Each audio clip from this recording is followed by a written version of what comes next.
Di video kali ini, kita akan dibawa ke Afrika Selatan untuk membahas kasus Jade Penyoto yang ditemukan tewas pada tahun 2015.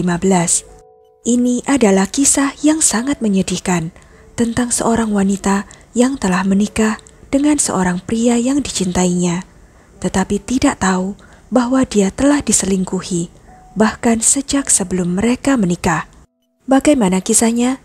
Sebelumnya, silakan subscribe dulu channel ini serta nyalakan loncengnya untuk mengetahui kasus-kasus kriminal yang terjadi di berbagai negara. Cerita ini terjadi di kota Port Elizabeth, Afrika Selatan. Pada bulan Februari 2021, kota ini berganti nama menjadi GBH, namun kita akan tetap menggunakan nama lama karena peristiwa ini terjadi sebelum tahun 2021. Pada tahun 2004, seorang lelaki berusia 18 tahun bernama Christopher Penyoto tinggal di Port Elizabeth. Dia baru saja menyelesaikan sekolahnya dan ingin menggunakan keahliannya untuk digunakan dalam kerajaan bisnis ayahnya. Ayahnya, Costa Penyoto, memiliki berbagai toko di pinggiran kota, termasuk konter makanan ringan Bambi di Market Street. Pada suatu hari, di pesta temannya, Chris menjadi tertarik pada seorang wanita muda yang menawan. Itulah bagaimana dia bertemu dengan Jade yang saat itu berusia 18 tahun. Mereka saling berkenalan dan dengan segera mulai berbincang tentang minat yang sama. Merasa cocok, kemudian mereka mulai berkencan dan menyadari bahwa mereka saling jatuh cinta. Jade digambarkan sebagai gadis yang manis, menyenangkan, dan baik hati. Keinginannya untuk menyebarkan kebaikan kepada semua orang menginspirasi dia untuk mengejar karir di bidang mengajar.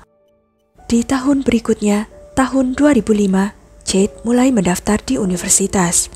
Dan selama beberapa tahun berikutnya, hubungan antara Chris dan Jade tumbuh semakin kuat. Ketika Jade sedang menimba ilmu di universitas, Chris membuka bisnis pertamanya, toko groseri lokal. Dan tak lama kemudian, ia membuka bisnis keduanya, yaitu restoran dan bar koktail yang terletak di sebelah toko groserinya di Alcoa Park dan diberi nama Infinity Cocktail Bar. Pada tahun 2011, Chris dan Jade menjadi lebih serius tentang hubungan mereka.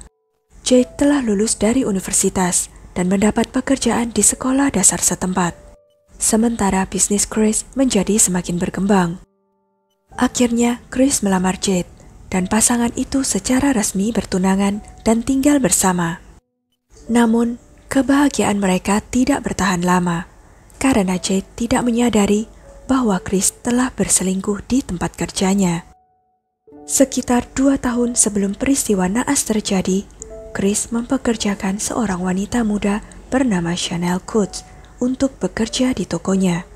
Awalnya hubungan tersebut murni profesional. Tetapi pada tahun 2012, segalanya berubah. Chris dan Chanel yang bekerja sebagai kasir di tokonya menjalin hubungan cinta rahasia. Meskipun semuanya dirahasiakan, rekan kerja Chris mencurigai adanya hubungan terlarang tersebut.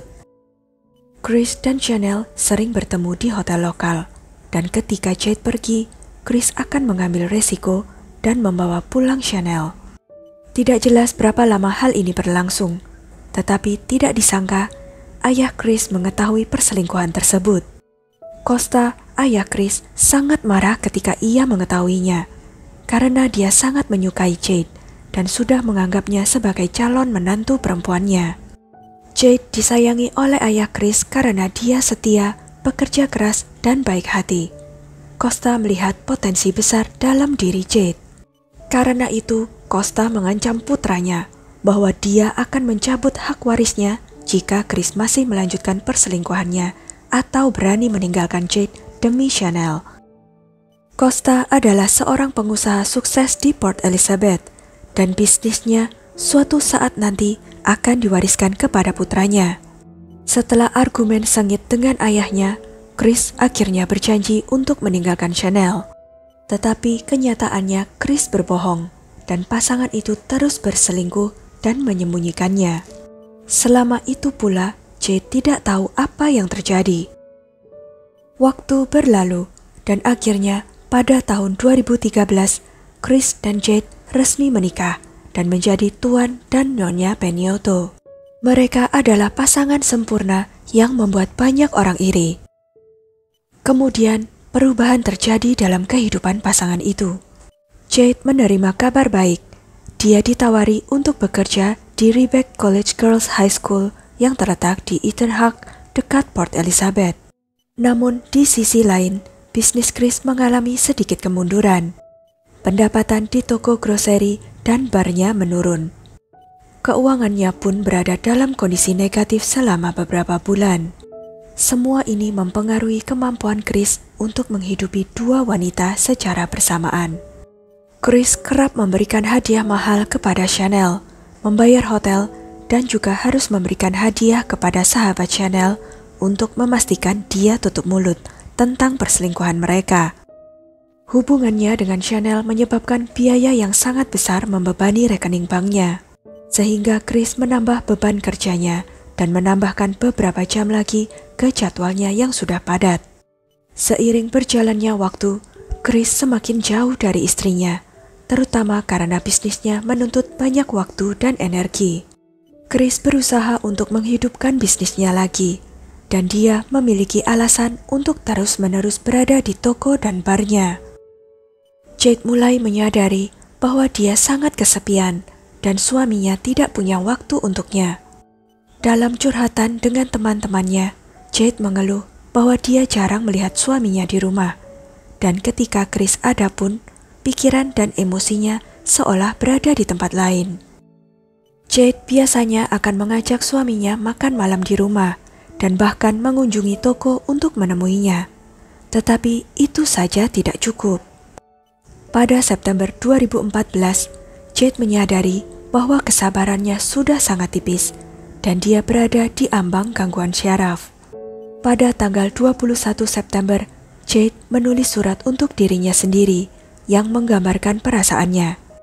Di dalamnya, Jade menulis tentang keinginannya untuk dicintai dan memiliki suami yang akan membuatnya merasa menjadi satu-satunya dan selalu ada baginya. Jade menulis bahwa dia tidak bisa bahagia karena pasangannya menyembunyikan sesuatu darinya, tidak berkomunikasi dengannya, dan dia merasa seolah-olah hatinya telah diambil atau hancur dan diinjak-injak. Dari surat ini, jelas Jade sangat serius terhadap pernikahannya dan sangat mencintai suaminya. Yang dia inginkan hanyalah lebih dekat dengan suaminya dan menghabiskan lebih banyak waktu bersama. Orang-orang yang dekat dengan Jade memperhatikan betapa kesepiannya dia. Suatu saat ketika Chris bertanya kepada sahabat istrinya, Cherise, apa yang bisa dia berikan pada Jade untuk ulang tahunnya, Cherise menjawab bahwa istrinya hanya ingin menghabiskan waktu berdua dengannya. Chris sendiri sebenarnya memahami masalah dalam hubungannya dengan istrinya. Tetapi dia mendedikasikan banyak waktu untuk bisnisnya, berusaha untuk tetap bertahan, dan dia terus-menerus terbebani oleh pemikiran tentang hubungannya dengan Chanel. Pada 21 April 2015, Jade Peniotto menghilang. Waktu itu hari Selasa, hari kerja biasa. Murid-muridnya menunggunya untuk mengajar kelas mereka, yang berjarak sekitar 40 menit berkendara dari rumahnya.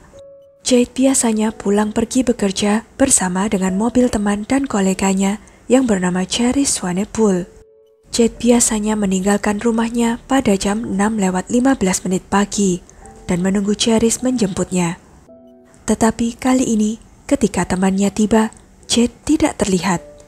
Panggilan ke ponselnya tidak terjawab dan tidak ada yang membukakan pintu. Pada saat itu, Cherise mulai khawatir dan memutuskan untuk menelepon polisi.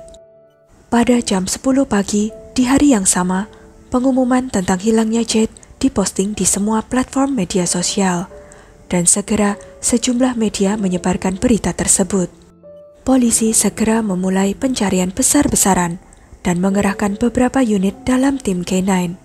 Tetapi hingga malam tiba, mereka tidak menemukan jejak apapun.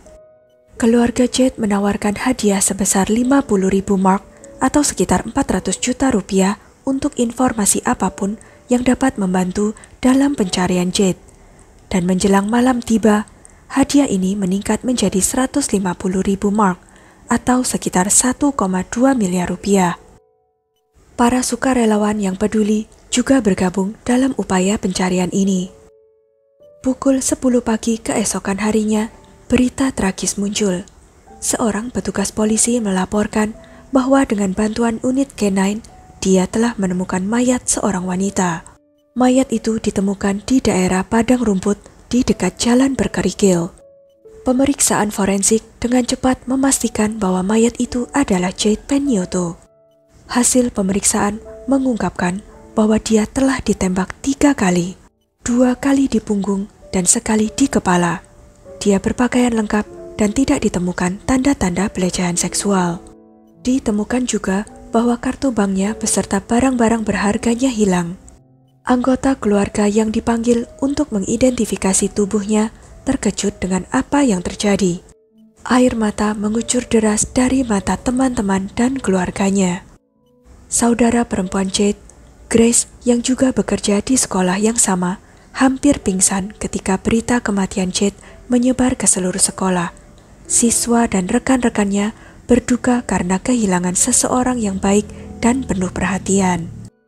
Peristiwa ini dibahas secara luas di media sosial, tetapi pertanyaannya adalah, siapa yang tega melakukan ini pada Jade? Keesokan harinya, polisi merilis 2 gambar rekaman kamera CCTV. Mereka juga menemukan bahwa pada hari kematian Jade, kartu banknya digunakan dalam 2 tempat berbeda, dan kamera menangkap 2 orang. Tetapi tidak ada orang yang dekat dengan Jade yang dapat mengenali orang-orang itu.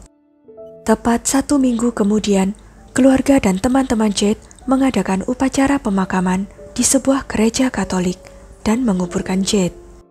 Di antara ratusan orang yang datang, banyak murid Jade yang hadir, dan orang-orang terdekatnya, beberapa di antaranya sangat tersentuh dengan penghormatan terakhir yang diberikan kepada Jade. Namun, kesedihan Chris tampak agak aneh dan dibuat-buat. Dalam pidatonya, dia membacakan sebuah pidato puitis berjudul My Sweet Wife yang ditulis oleh Chris Atkin. 1 hari sebelum pemakaman Jade, polisi menangkap seseorang yang dicurigai sebagai pembunuh Jade berdasarkan informasi dari sumber anonim. Orang yang ditangkap bernama Lutando Sioni, yang ternyata adalah penjaga pintu di Infinity Cocktail Bar kepunyaan Chris. Rumor menyebar ke seluruh kota bahwa Lutando mungkin mengatur kejahatan tersebut, dan akhirnya mengakui semuanya di bawah tekanan karena takut. Lutando mengklaim bahwa Chris telah memintanya untuk menyewa pembunuh bayaran untuk membunuh istrinya sendiri. Dan meskipun Lutando sendiri tidak mau melakukannya, dia mengenal 1 atau 2 temannya yang mungkin setuju untuk melakukan pembunuhan tersebut. Ini adalah terobosan besar dalam penyelidikan, tetapi masalahnya tidak ada bukti yang melibatkan Chris dalam rencana tersebut. Diperlukan bukti yang dapat mengungkapkan keinginan Chris untuk membunuh istrinya, karena tuduhan itu sangat serius. Kemudian, polisi menyusun rencana. Mereka memutuskan untuk melepaskan Lutando dari tahanan, tetapi dengan syarat dia akan menuruti permintaan polisi untuk membuat Chris mengakui pembunuhan istrinya, serta merekam pembicaraan tersebut dengan imbalan pengurangan hukuman. Lutando menelepon Chris keesokan harinya, dan mereka melakukan percakapan yang kemudian membuat polisi merasa yakin tentang keterlibatan Chris. Dia ditangkap pada malam yang sama. 2 jam setelah panggilan telepon Lutando, berdasarkan informasi yang baru diperoleh itu, polisi menangkap 3 orang tersangka lagi, meskipun Chris membantah keterlibatannya dalam kematian istrinya. Kronologi peristiwa itu adalah Chris telah meminta penjaga klub malamnya Lutando untuk mengatur pembunuhan, dan Lutando kemudian menemukan 3 pembunuh untuk melaksanakan pekerjaan itu. Sinetemba Nenembe, Solani Sibeko, dan Siswesake Fumasongke.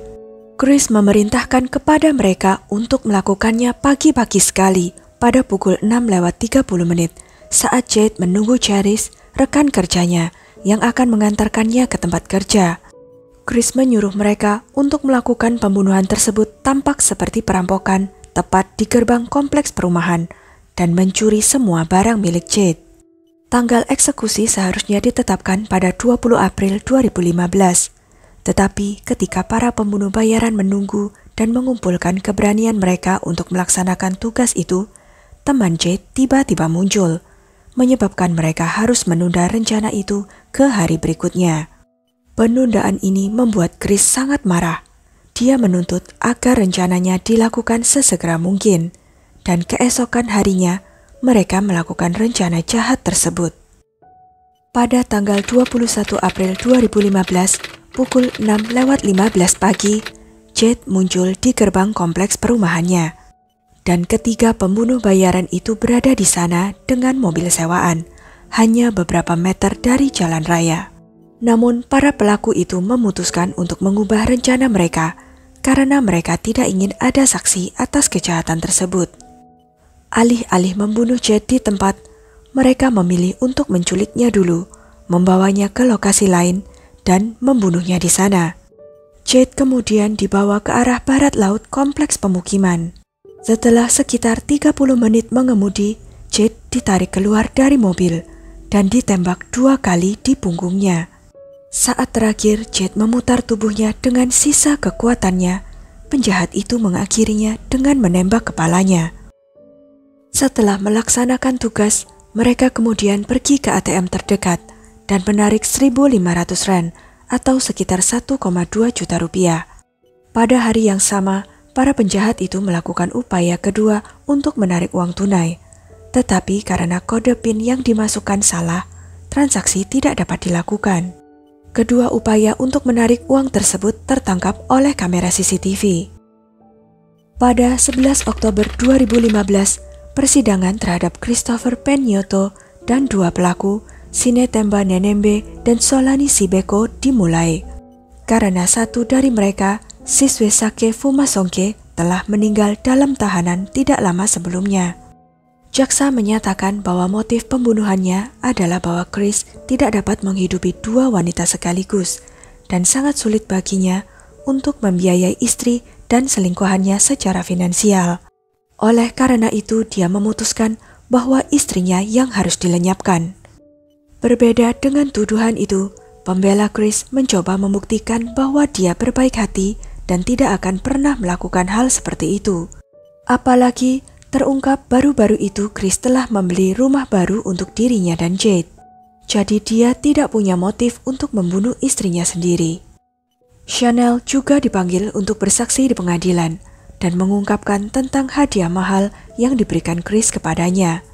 Chanel juga membenarkan bahwa dia biasanya menghabiskan waktu di rumah pasangan itu bersama Chris ketika Jade sedang pergi. Catatan panggilan antara pembunuh bayaran dan penjaga pintu Chris, foto-foto ATM, koordinat GPS dari mobil sewaan, dan banyak bukti lainnya juga disajikan dalam persidangan.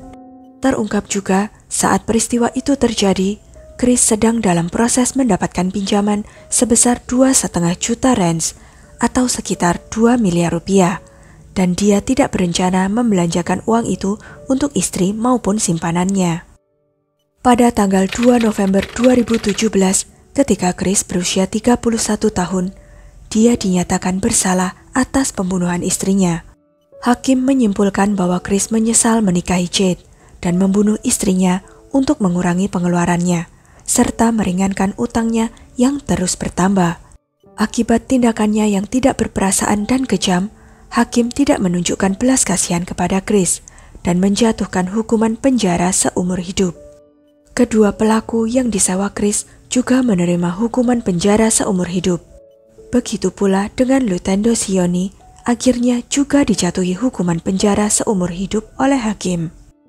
Pada 9 Desember 2019, ayah Chris, Costa, yang menentang perselingkuhan putranya dengan Chanel, meninggal secara tragis. Dia ditembak beberapa kali saat dia menutup tokonya pada malam itu, dan mobilnya dicuri. Jade adalah orang baik yang dikenal memiliki hati emas dan berdedikasi serta tulus.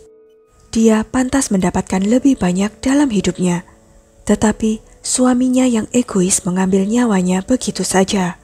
Masyarakat berharap Chris Penyoto akan menghabiskan sisa hidupnya di balik jeruji besi dalam keadaan putus asa dan penyesalan atas apa yang telah dia lakukan.